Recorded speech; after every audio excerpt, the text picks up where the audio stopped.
welcome to my channel. I'm Tiffany, a retired librarian turned homeschool mom. And in this video, we're going to be looking at some episodes of Crash Course's Native American History. So this is actually a relatively recent series. I believe it started this year. But we're going to be specifically looking at episodes 2, 5, 13, and 14. So, episode 2 specifically talks about tribal sovereignty. So what that means is essentially, they explain it better in the video, but our country, the United States, has sovereignty. We're recognized by other countries. It allows us to trade and make treaties and stuff like that, and obviously utilize our land. So that's what sovereignty means. The tribes were not granted sovereignty by the United States. They already had it. They were already there. They were already utilizing land. The problem was the U.S. took everything and, the whole messing up thing. And certain tribes were recognized and some were not. So that's a lot about what this one specifically talks about. So it specifically, part of it is it talks about the Chinook, which is a tribe that is still fighting to be recognized. Technically, they made treaties, but they weren't always recognized, and they kind of got something recognized, but the Bush administration turned it over, and they're still fighting to be recognized so they can get basically federal funding. So the sovereignty within the United States, it does talk about, I believe in this episode, one of the things is the U.S. government takes responsibility to provide health care and certain assistance programs and money to these tribes, as well as granting them the ability to run their own lands and monitor their own people. So it talks about kind of the back and forth in the beginning of this and what it means. So this video, episode 2 is, how long is this?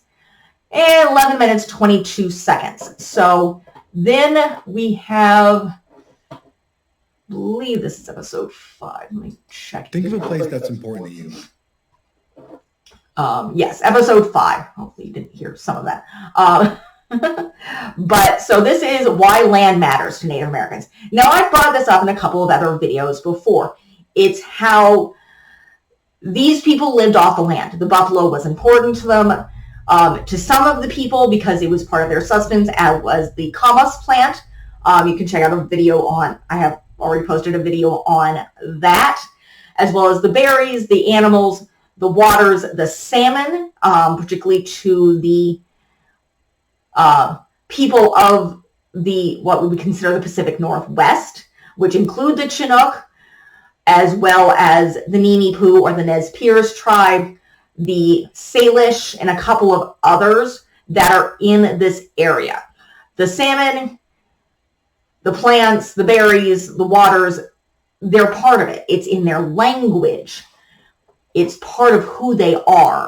In fact, it talks about their relationship with it. How related to it they were. I mean, they moved around according to the seasons and the plants, different groups. If you watch my video on the camas plant, how they had separate groups, families who did different things. So the land is an integral part of the people. It's in their language. It's in their culture. It's everything. Then colonial settlers came along, and you got the reservations, and they started splitting things up, and they did not understand this. It's like land was something to be owned. It wasn't something to be respected. It was something to be owned and exploited. So there was a whole bunch of issues there. Then we move on to, I believe it's episode 13. Let me check this. I don't think this is 14, not 13. We'll go down and get to 13. Where is it? Not that. So this is the Indian Reorganization Act. So we're going to jump into here just so I can. Land was dying. So this happened in the 1920s. This was the U.S.'s attempt to be nice.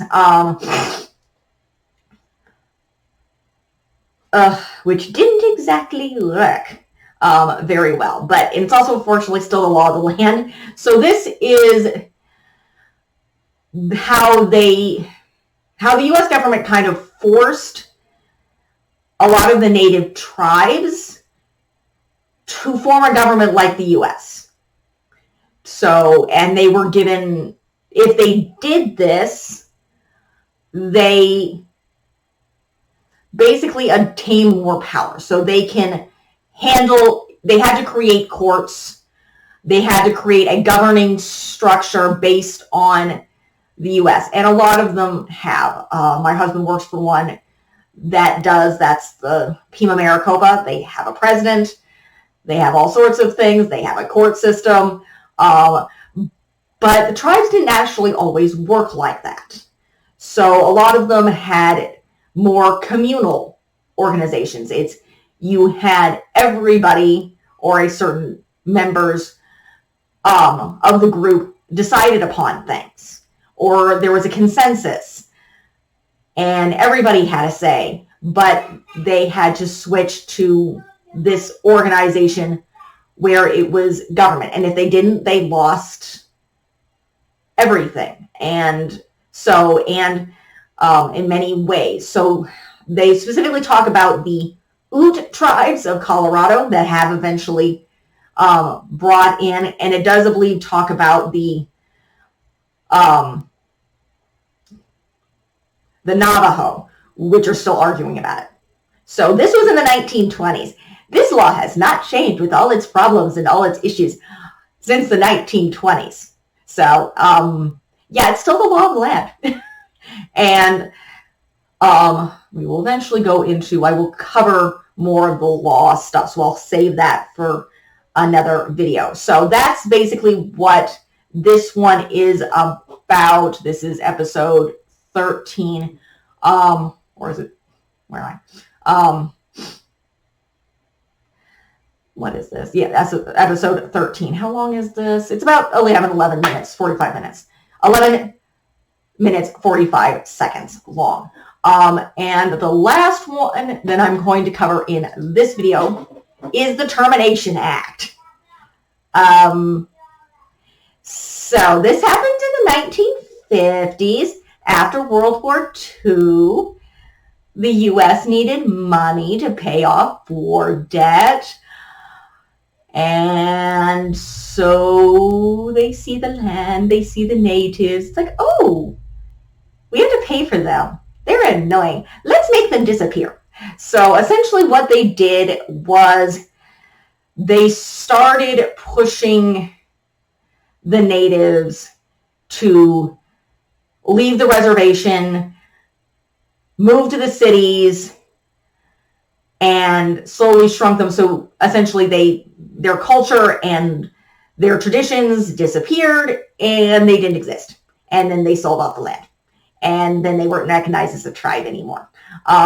So yeah, that's what the U.S. did. Now, it didn't work with obviously everybody. There's still several tribes. It specifically is talking about the Menominee tribe that lost their tribal sovereignty and eventually has fought to get it back. Some are still fighting to get their recognition and their back, and they're working on restoring their culture and their traditions so they can get the federal funding back, because essentially once their reservation was dissolved, they lost federal funding and they became a county and everybody is poor and it made a mess. So because of course the U.S. wanted to get rid of them, which is a theme with this. The U.S., Canada's not much better, wants to get rid of the Native Americans. That's what they want to do. I don't know their issues now. I'm not up to date on current Native American politics or politics in general. I'm kind of avoiding that right now. Stressful things. I have enough in my life that's stressful, including the annoying little child. It's about 1 o'clock. So that is going to be it for this video. I am going to be covering, I will get into more land stuff and land laws things with, I believe it's episodes 17, 18, 21, and 23. And then I'll be looking at a couple more crash course videos talking about women and a few other things to finish off the videos for this month. And Kat. And we'll be, of course, adding a few more book stuff going on here. So, and then we'll be moving into Felicity next month. So, if you like what you see, be sure to like and subscribe, and I will see you next time. Thank you.